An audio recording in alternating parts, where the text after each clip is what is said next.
Ampifaliana ry havako izay mifankahita eto amin'ity fandarana ity no hiara-bako anao amin'ny alalan'izao fifampaherezana izay iarahantsika mifankahery eto amin'ity fandaharana ity. Zava-dehibe loatra ny miaraka mandinika ny soratra masina ary anisan'ny hiaraka handinika izany soratra masina amintsika eto izany ny tenako mandritra ny herinandro zay iarahantsika eto amin'ny alalan'ny fampaherezana izany. Amin'ity herinandro ity dia lohahevitra anankiray no iarahantsika mandinika manao hoe teny fito farany nataon'i Jesosy teo amin'ny hazo fijaliana, zany hoe hibanjina misimisy kokoa ny amin'ity hazo fijaliana izay niomboan'ny tompontsika ity isika, koa iriko sy antenaiko ianao raha hiaraka mandritra izany fotoana izany hamantatra ireo teny fito farany izay mitondra fampaherezana ho an'ny zanak'Andriamanitra rehetra mandritra ity fotoana ity. Ka mialoha izany dia mbola hiaraka hivavaka isika.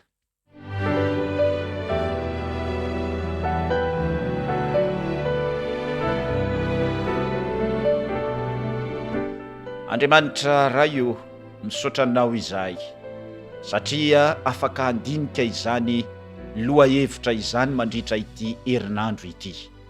Irinay Tompo, raha ianao mihitsy no anampy anay aniraka ny fanainao masina ahafahanay mahatakatra izany teninao izany. Ianao koa Tompo no ampiteny ny mpanomponao, ary amin'izao ora sy fotoana izao ireo havana tsy tapaka rehetra na eto Madagasikara na any ivelany izay manaraka ity fandarana ity, iriko Tompo raha hikasika manokana ny fiainany zanakao tsiraray avokoa ianao. Fa nivavaka dia tononona sy angatahana amin'ny anaranao Jesosy. Amen.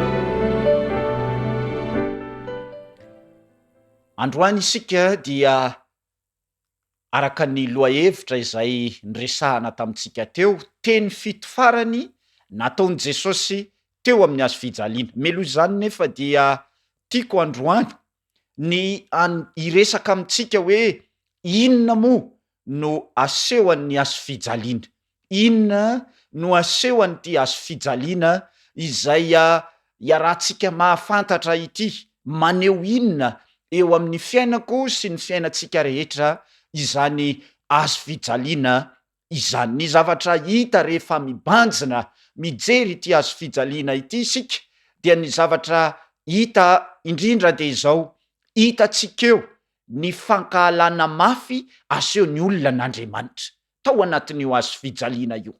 Miseho eo anefa ny fitiavana feno izay ataon'Andriamanitra amintsika tsiraray avy. Na dia nankahalainy olona azy izy dia izao asehony amin'ity hazo fijaliana ity kosa fa tiantsika Andriamanitra, tianao Andriamanitra, tian'ny rehetra Andriamanitra. Ary ny Baiboly dia manambara izany, hita ao amin'ny Salamo 2:20, ny faminaniana ny tenin'i Jesosy teo amin'ny hazo fijaliana, hita ao izany ary iarahantsika mahafantatra izany tenin'Andriamanitra izany ao amin'ny Salamo 2:20 dia ny andininy voalohany. Salamo 2:20 dia ny andininy voalohany dia toy izao ny fanambarana ao amin'ny zany bokin'ny Salamo izany, manao hoe Salamo 2:20 dia ny andininy voalohany: Andriamanitra, nahoana no de mahafoy ahy ianao milaza ity faminaniana ity rehefa mijery an'ity tantarany hazo fijaliana ity. Teo amin'ny hazo fijaliana no niresahan'i Jesosy Kristy izany fanambarana izany. Ao amin'ny Salamo 2:20 dia ny andininy 7:20 dia manamafy izany i Davida ao amin'ny Salamo 2:20 dia ny andininy 7:20 manao hoe: fa ianao Jehova aza manalavitra, ry heriko faingana amonjy ahy. Misy tenin'Andriamanitra izay hitantsika fa mifampitohy tsara ao anatiny dia fanambarana ny amin'ny faminaniana izay nahatonga an'i Jesosy Kristy teo amin'ny hazo fijaliana ity. Misy mampiavaka manokana ireo teny reo raha mijery ny soratra masina isika, ary hojerevantsika eto hoe inona ny mampiavaka ireo teny izay resahan'i Jesosy ireo. Ny zavatra izay hitany mampiavaka azy io de zao: tena teny avy ao am-pon'i Jesosy izany teny izany, tena teny vokatry ny fo izany teny izay no resahany izany, ary manambara ireo teny fito farany izay nataon'i Jesosy teo amin'ny hazo fijaliana ny baiboly. Ary mandritra ity herinandro ity isika dia hijery izany hoe inona no ambaran'izany eo amintsika tsirairay avy. Hojerevantsika araka ny filaharana sy ny toe-javatra ny tenenany azy izany fanambarana izany. Ary raha mijery isika de zao: niaritra fahoriana mafy nandritry ny ora enina Jesosy Kristy. Andao zaraintsika roa ireo fahoriana mafy zay niaretany Jesosy Kristy teo amin'ny hazo fijaliana izay hitantsika. Ireo raha zaraina roa zany, ireo fahoriana ireo de misy ny antsoina hoe ora enina. Ary ny ora telo voalohany zany raha mijery ny tenin'Andriamanitra isika de zao: io no antsoina hoe oran'ny olona. Ahoana moa zany hoe oran'ny olona izany? Romotra ny olona, ny teny ratsy ny olona, ny kapoka ny olona, natao ny olona izay rehetra azony natao mba ilazana fa ratsy ty Jesosy zay ivavahantsika ity, mba ilazana fa mpaminany sandoka koa aza ty Jesosy zay ivavahantsika ity. Izany no antsoina hoe oran'ny olona. Ny ora fahatelo kosa dia ilay ora telo farany. Ireo ny fotoana nitondrany Jesosy ny fahotantsika rehetra. Ary ao anatin'ity ora telo farany ity dia ora izay mampisaintsaina ny amahazanak'Andriamanitra antsika. Ary ny zavatra zay nahagaga de zao: tapaka ny fifandraisan'i Jesosy Kristy tamin'ny rainy tao anatin'izany fotoana izany. Ary tao anatin'io fotoana io, ny ora izay tena atao hoe nangidy raha teo am' Jesosy, satria fotoana ny fanaintainana izay nisy teo am' Jesosy izany. Fanameloana. Jesosy lay masina sy maro de voaeloka noho ny fitsarana izay tsy nahitana tsiny teo aminy. Voaeloka izy ry hava-malala noho ny amintsika tsirairay avy. Ary manambara izany ilay mpanjaka tamin'izany fotoana izany de Pilato izany, dia izao ny fanambarana, satria tsy nahita tsiny teo amin'ity Jesosy ity, ty zanak'Andriamanitra ity. Dia niresaka an'izany Pilato manao hoe ao amin'ny Jaona toko 20, de ny andininy 20, Jaona toko 20, de ny andininy 20, de ozy izy Pilato hoe: tsy hitako izay elony, tsy hitako izay elony. Nandritry ny fitsarana tsy nanaiky ny mamesia azy ny jiosy ry hava-malala, tsy nanaiky ny jiosy. Iza koa ity olona ity milaza azy ho zanak'Andriamanitra, ary ireo eso-teny maro samihafa izay avy amin'ny jiosy tsy nanaiky ny mahazanak'Andriamanitra azy. Nahoana? Mba azahoana mameloka an' Jesosy angeny dikany e. Azahoana manameloka an' Jesosy de zao: tsy nanaiky izy ireo satria ny jiosy dia mieritreritra fa izy no mpanjaka, izy no manam-pahefana teo amin'ny toerana zay misy azy io. Ary raha mijery isika ao amin'ny Jaona toko 7, de ny andininy 15, dia misy fanambarana izay resahan'ny Pilato ao. Hoy Pilato taminy: omboako amin'ny hazo fijaliana va ny mpanjakanareo? Izany no teny eso zay nataon'ity Pilato ity. Tsy manana mpanjaka afa-tsy Kaisara izahay. Raha mijery fanambarana io isika ao amin'ny Jaona 7:15 teo. Mazava fa tsy ankasitrahany olona ny fisiany'ity Jesosy Kristy ity. Voaeloka Jesosy ry hava-malala. Nokapohina izy, noratraina izy, no tenenina ratsy ny mahampanjaka azy, satria tsy zakany olona ny fahitana izany. Nentina teny ivelan'ny tanàna antsoina hoe Golgota izy, ary nomboina, niteteny rano teo amin'ny hazo fijaliana izany rehetra izany. niaritra fangiry firina mafy Jesosy ry hava-malala. Androany te ametraka fanontaniana aminao zay manaraka ity fandarana ity ny tenako, na ny tenako izany, na ho antsika rehetra zay manaraka ity fandarana ity. Iza amitsika no tsy no efa noesoina, iza amitsika no efa notenenina ratsy, iza amitsika no efa nambanina sy ny sisa, nanao ahoana re ny fihetsikitsika rehefa natao an'izany isika?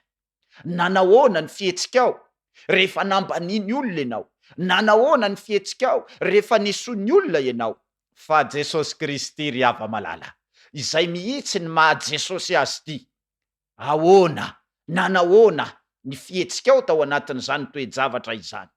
Tsarovy fa Jesosy Kristy rehefa nataony olona tsinotsinona izy dia ao amin'ny Petera 1:2-7 no valo teny nataony Jesosy.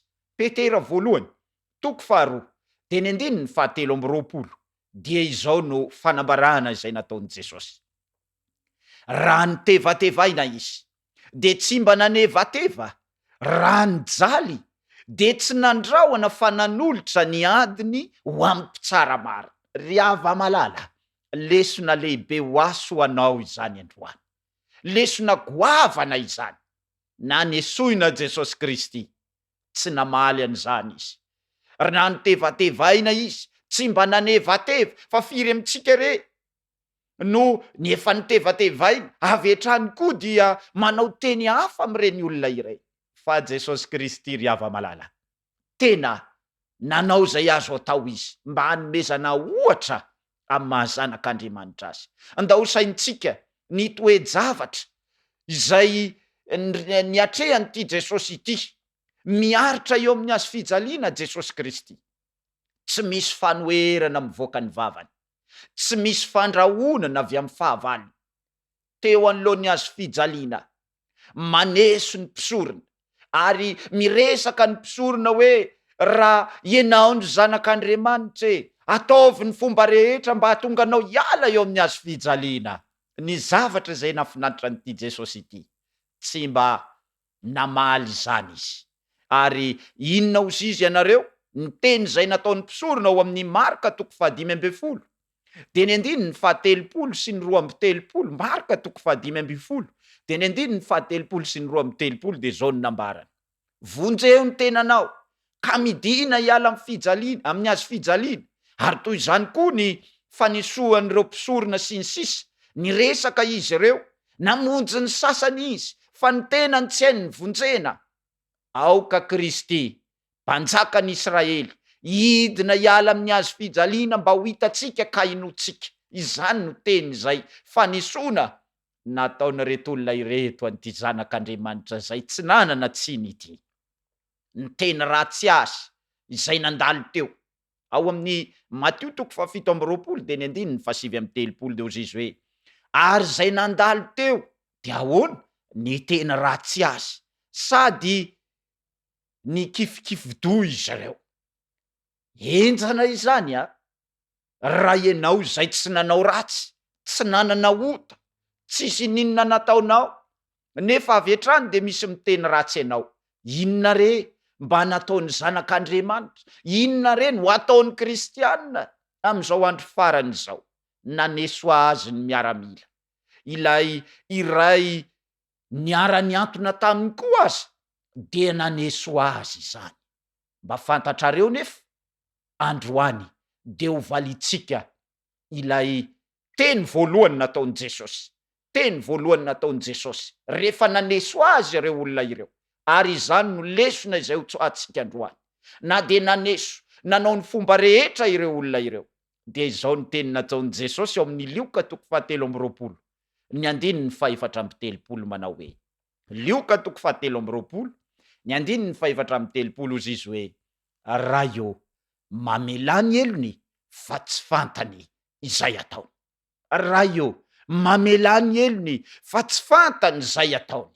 Ry hava-malala, ry kristianina namako izay manaraka ity fandarana ity, mety efa nifosafosainy olona angamby anao, mety aratsy ny mpiara-miasa aminao angamby anao, mety resan'ny olona anaovany olona teny tsy mahamendrika azy ianao, ary mety vo misy mitsangana fotsiny ianao de misy mankahala anao.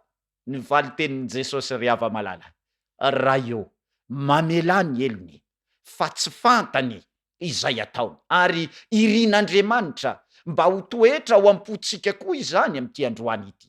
Irian'Andriamanitra mba ho toetra velona ho ampotsika ihany koa izany, tsy hamaly ratsy, tsy hiteniteny foana, fa hivavaka ho an'ireny olona manao ratsy atsika ireny.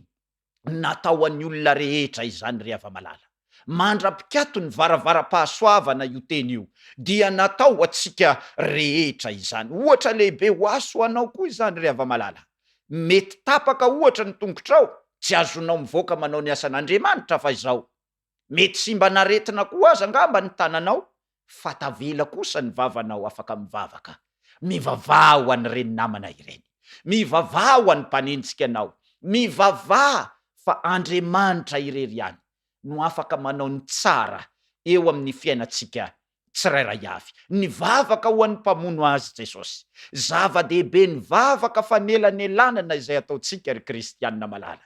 Koa iriko ianao androany, iriko isika tsirairay avy, raha anao izany vavaka izany, na efa nandalo fanaratsiana tahaka ninona azy ianao, dia iova isika eo anatren'Andriamanitra. Ivavaka ho an'ireny mpanenjika atsika ireny. Andriamanitra no andao asaitsika anao ny asany eo amin'ny fiainantsika, ary aza vela ho simbainy ireny toetra ireny ianao. Ka zava-dehibe zany ity teny voalohany izay nataon'i Jesosy ity hoe raha eo mamela ny elony fa tsy fantany izay ataony. Ry kristianina namako, misy mandrapirapy ve ianao? Misy manaratsy ve ianao? Tsotra ny valiny. Ny tenin'i Jesosy no ataontsika ohatra. Raha eo mamela ny elony fa tsy fantany izay ataony. Andriamanitra ne omba atsika, Andriamanitra ne hitantsika. Ka izao amin'ny loha-hevitra manaraka isika dia hijery loha-hevitra manao hoe ilay teny faharoa izay nataon'i Jesosy. Aoka anaraka tsy tapaka ity fandaharana ity ianao, fa ho hitanao eto indray izany teny faharoa izay arahantsika mandinika izany. Andeha hiaraka hivavaka isika.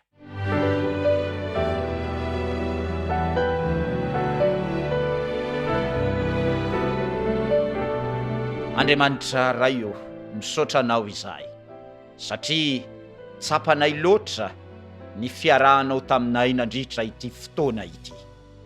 Ray malalo, amin'ny maha olombelona anay dia mafy aminay angamba ny aratsy ny olona, tevatevainy olona, anaovan'ny olona ireo toetra mahamendrika, nefa azonay antoka Andriamanitra tamin'ity androany ity fa nanome lesona lehibe ho anay ianao. Ka hivavaka ho an'ireny mpanao ratsy anay ireny izahay, hivavaka ho an'ireny namanay ireny izahay, ary ohatra azo alantahaka ao amin'ny fiangonana, any amin'ny fiarahamonina rehetra izay misy anay, ka dia hivavaka izahay fa tsy hamala ratsy, ary hivavaka mangina mba ho setriny izany rehetra izany. Tehirizy Tompo mba ho lesona lehibe ho anay izany teninao izany, amin'ny anaran'i Jesosy. Amen.